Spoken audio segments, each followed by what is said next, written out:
नमस्ते प्यारे बच्चों। इससे पिछली वीडियो हमने रासायनिक समीकरण को संतुलित करना सीखा था। अगर आपने वो नहीं देखी है तो इसे जरूर जाकर देखें। इस वीडियो में रासायनिक अभिक्रियाओं के प्रकारों को पढ़ेंगे, तो इस वीडियो को भी पूरा जरूर देखें। तो सबसे पहले बात करेंगे हम संयोजन अभिक्रिया की। रासायनिक अभिक्रिया का सबसे पहला प्रकार है संयोजन अभिक्रिया।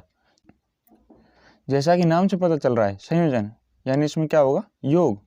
तो देखिए इस अभिक्रिया को, ऐसी रासायनिक अभिक्रिया जिसमें दो या दो से अधिक अपकारक मिलकर एकल उत्पाद का निर्माण करते हैं संयोजन अभिक्रिया कहलाती है।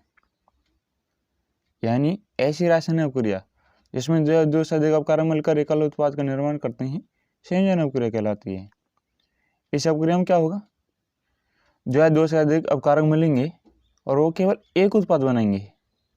अपकारक कितने होंगे, दो या दो से ज्यादा, लेकिन उत्पाद कितना होगा, केवल एक। तो ऐसी रासायनिक अभिक्रिया जिसमें दो या दो से अधिक अपकारक मिलकर एकल उत्पाद का निर्माण करते हैं संयोजन अभिक्रिया कहलाती है। अब इसके उदाहरण देखिए।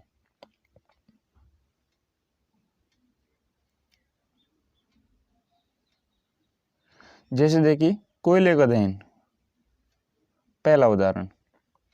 कोयले के दहन में क्या होता है, C+O2 arrow CO2, carbon plus oxygen arrow carbon dioxide gas. यहाँ दो अपकारक हैं, ये दोनों मिलकर कितने उत्पाद बना रहे हैं, एक। इसलिए यह क्या है, संयोजन अभिक्रिया है।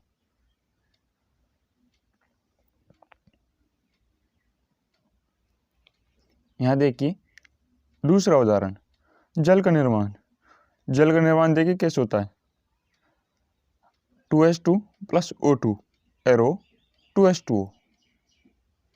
हाइड्रोजन और ऑक्सीजन क्या बना रहे हैं, जल। तो अपकारक तो दो हैं और उत्पाद एक है, इसलिए यह भी क्या है, संयोजन अभिक्रिया है। आगे देखिए नीचे तीसरा उदाहरण, बुझे हुए चूने का निर्माण। बुझे हुए चूने का निर्माण भी संयोजन अभिक्रिया। क्यों, इसमें दो अपकारक हैं, देखो कैल्शियम ऑक्साइड और जल। ये क्या बना रहे हैं, कैल्शियम हाइड्रोक्साइड, यानी बुझा हुआ चूना। ये आपको याद रखना है कि बिना बुझा हुआ चूना कैसे कहते हैं, बुझा हुआ चूना कैसे कहते हैं।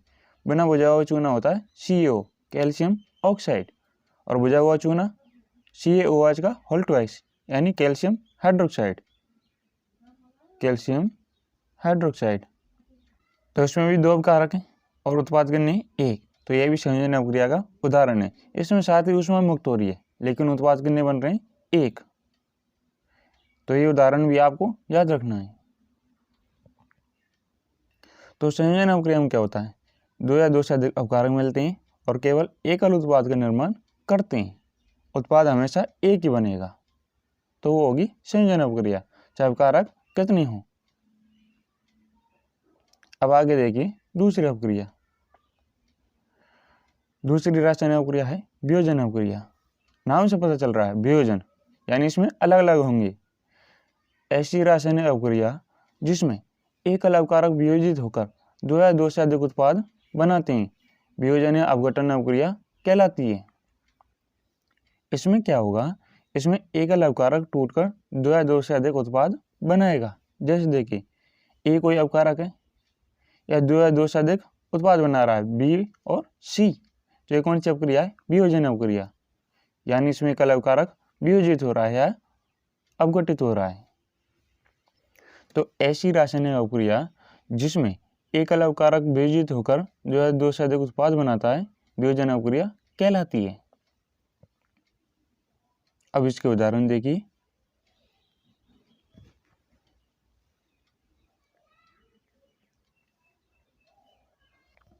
इसका उदाहरण देखिए, FeSO4 यानी आयरन सल्फेट। अगर इसको उष्मा दी जाए तो इसको देखो किस किस में वियोजित हो रहा है, ये iron oxide, sulphur dioxide, sulphur trioxide. यानी अपकारक कितने, एक, और उत्पाद कितने बन रहे हैं, दो या दो से ज्यादा, यहाँ तीन बन रहे हैं। तो ये कौन सी अभिक्रिया है, वियोजन अभिक्रिया। क्यों, ऐसी रासायनिक अभिक्रिया जिसमें एकल अपकारक टूटकर दो या दो से अधिक उत्पाद बनाए वियोजन अभिक्रिया कहलाती है।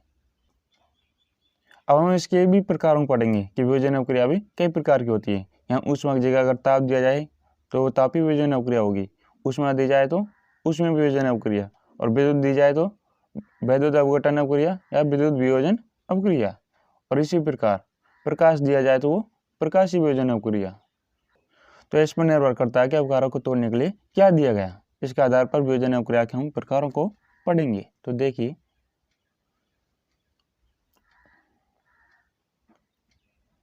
वियोजन अपक्रिया, इसके प्रकारों को देखिए। पहला है ऊष्मीय वियोजन अपक्रिया, दूसरा है तापीय वियोजन अपक्रिया, तीसरा है वैद्युत अपघटन या वियोजन अपक्रिया, चौथी है प्रकाशीय वियोजन अपक्रिया। ऊष्मीय वियोजन अपक्रिया में क्या होगा, इसमें अपकारों को तोड़ने के लिए ऊष्मा दी जाएगी। और इस तापीय वियोजन अपक्रिया में क्या होगा, अपकारक को तोड़ने के लिए ताप दिया जाएगा। और वैद्युत अपघटन अपक्रिया में क्या होगा, इसमें अपकारक को तोड़ने के लिए विद्युत दी जाएगी। इसी प्रकार प्रकाशीय वियोजन अपक्रिया में अपकारक को तोड़ने के लिए प्रकाश दिया जाएगा। तो इस प्रकार वियोजन अपक्रिया 4 प्रकार की होती है: ऊष्मीय वियोजन अपक्रिया, तापीय वियोजन अपक्रिया, वैद्युत अपघटन या वियोजन अपक्रिया, इसी प्रकार प्रकाशीय वियोजन अपक्रिया। अब आगे देखिए,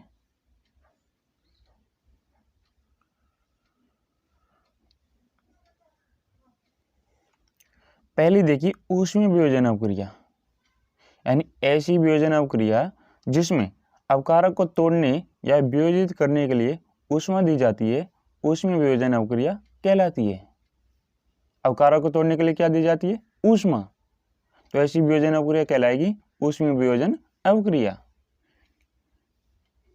तो इसमें भी उत्पाद तो बनेंगे 2 या 2 से ज्यादा, लेकिन अपकारक कितने होंगे, केवल 1।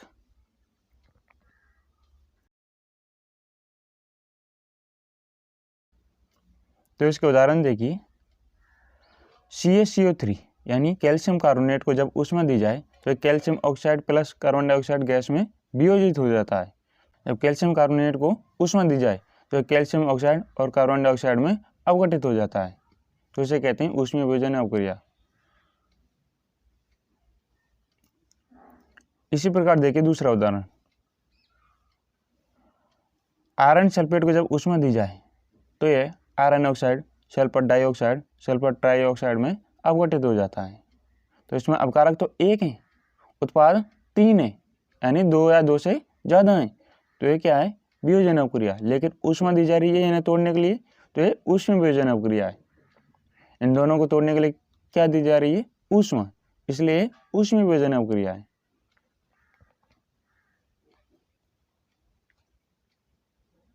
अब देखिए दूसरी वियोजन अपक्रिया, तापीय वियोजन अपक्रिया। ऐसी वियोजन अपक्रिया जिसमें अपकारक को तोड़ने के लिए ताप दिया जाता है, तापीय वियोजन अपक्रिया कहलाती है। यानी ऐसी वियोजन अपक्रिया जिसमें अपकारक को तोड़ने के लिए ताप दिया जाता है, क्या कहलाती है, तापीय वियोजन अपक्रिया। अब जैसे देखिए, लेड नाइट्रेट है, PbNO3 का होल ट्वाइस, इसे तोड़ने के लिए क्या देंगे हम, ताप। तो किस में वियोजित हो जाएगा, PbO यानी lead oxide, NO2 nitrogen dioxide, O2 oxygen में।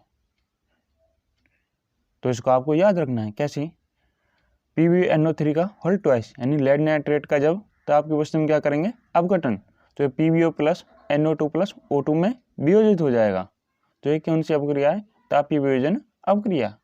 ये अपक्रिया आपको याद रहनी चाहिए, एग्जाम में ऐसे भी आ सकता है कि इस अपक्रिया को देगा और इसमें से कोई एक पद रिक्त कर देगा, जैसे PbO को कर दे, चलो PbO को दे दिया तो NO2 को कर दे या फिर O2 को, इसे आपको फिल करना होगा।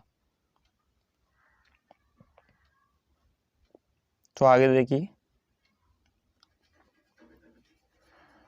तो इसे एक बार और देख लीजिए, PbNO3 का होल ट्वाइस, इसका ताप की अवस्था में वियोजन होगा तो ये PbO plus NO2 plus O2 में वियोजित हो जाएगा।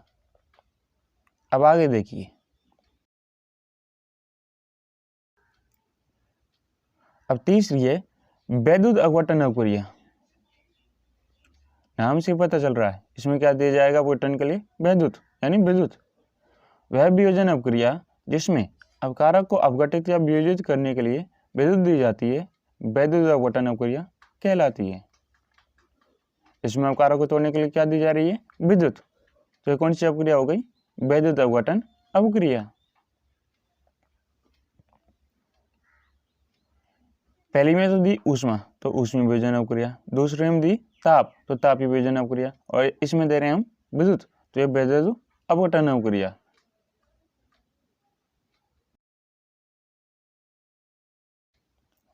अब इसका उदाहरण देखिए, जैसे जल का वैद्युत अपघटन।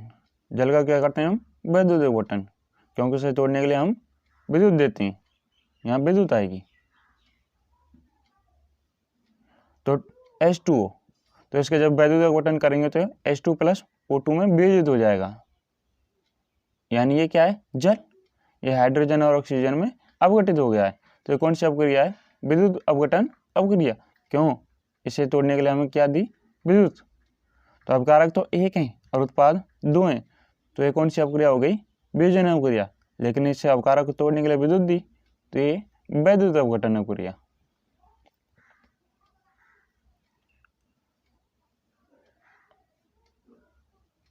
अब चौथी अपक्रिया देखिए, प्रकाशीय वियोजन अपक्रिया। नाम से पता चल रहा है प्रकाशीय वियोजन अपक्रिया, यानी ऐसी रासायनिक अपक्रिया जिसमें अपकारक को तोड़ने के लिए क्या दी जाए? प्रकाश।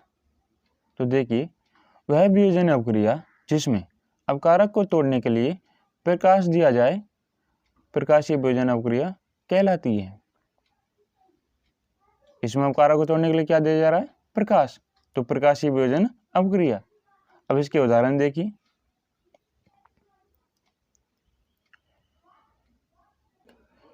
AgCl यानी सिल्वर क्लोराइड, यह सूर्य प्रकाश की उपस्थिति में सिल्वर और क्लोरीन इसमें अपघटित हो जाता है।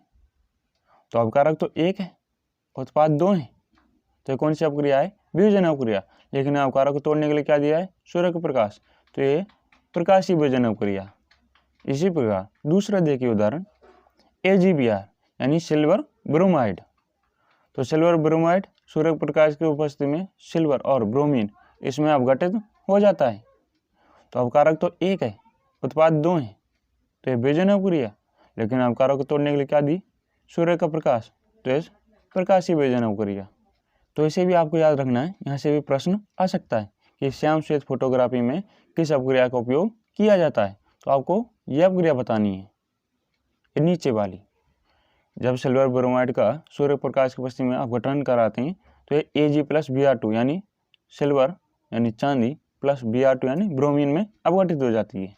इसका उपयोग कहाँ करते हैं? श्याम श्वेत फोटोग्राफी में। तो ये तो हो गई वियोजन अपक्रिया है। इससे पहले हमने पढ़ा संयोजन अपक्रिया। अब देखिए तीसरी अपक्रिया,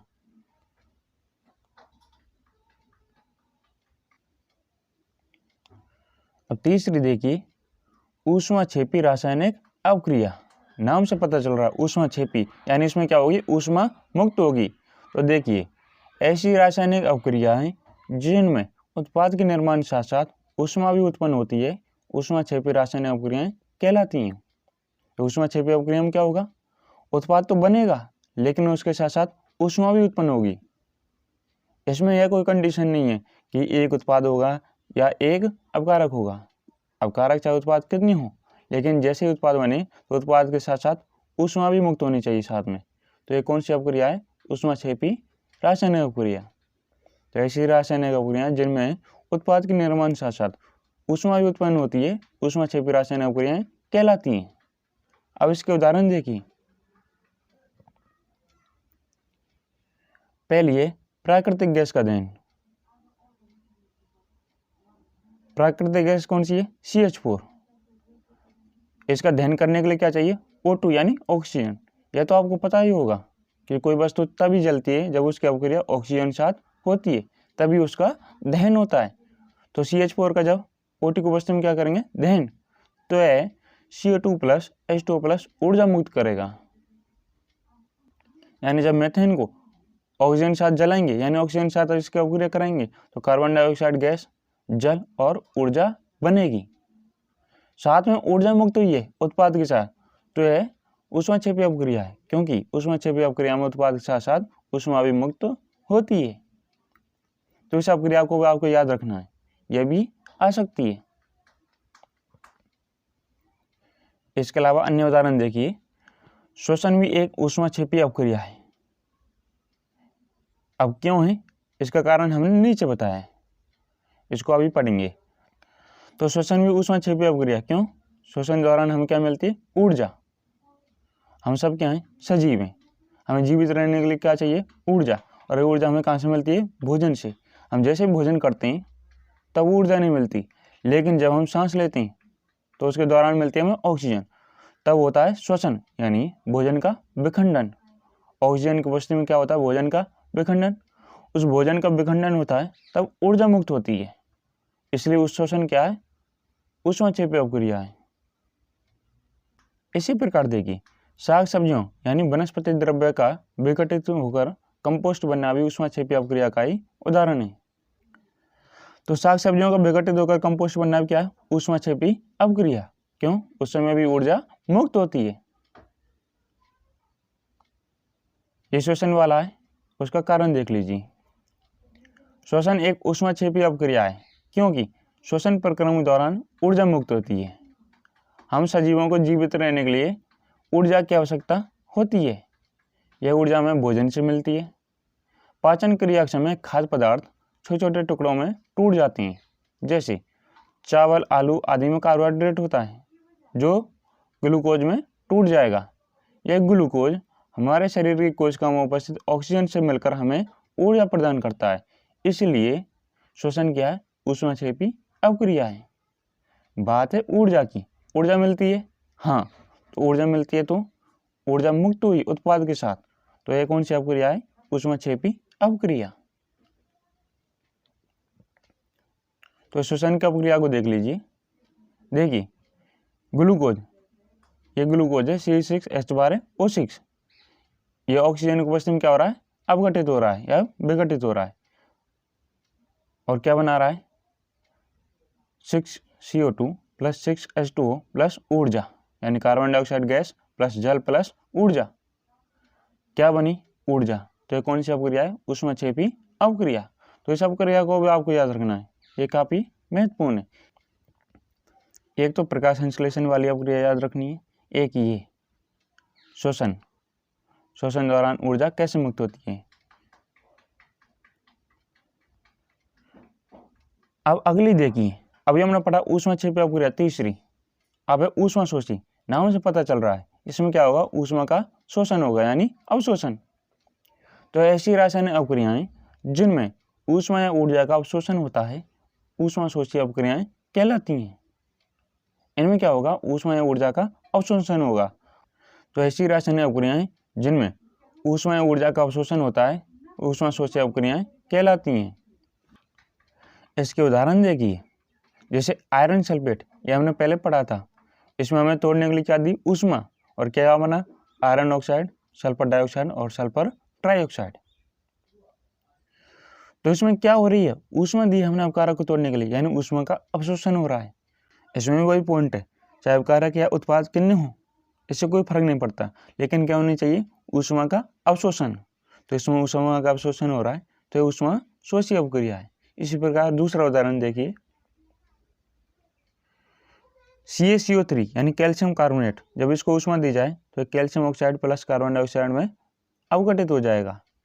तो इस अपकारक को तोड़ने के लिए क्या दिया हमने, ऊष्मा, यानी इसमें ऊष्मा का अवशोषण हो रहा है, तो यह भी क्या है, ऊष्मा शोषी अपक्रिया है। तो आपको इन अपक्रियाओं को याद रखना है। तो अब तक हमने 4 अपक्रियाएं पढ़ी, उनमें पहली थी संयोजन अपक्रिया।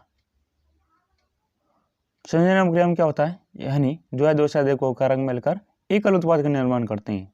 दूसरी पढ़ी थी हमने वियोजन अपक्रिया।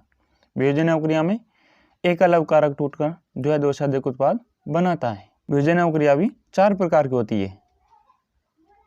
अपकारक को तोड़ने के लिए अगर ऊष्मा दी जाए तो ऊष्मीय वियोजन अपक्रिया, ताप दिया जाए तो तापीय वियोजन अपक्रिया, प्रकाश दिया जाए तो प्रकाशीय वियोजन अपक्रिया, और विद्युत दी जाए तो वैद्युत अवघटन अपक्रिया।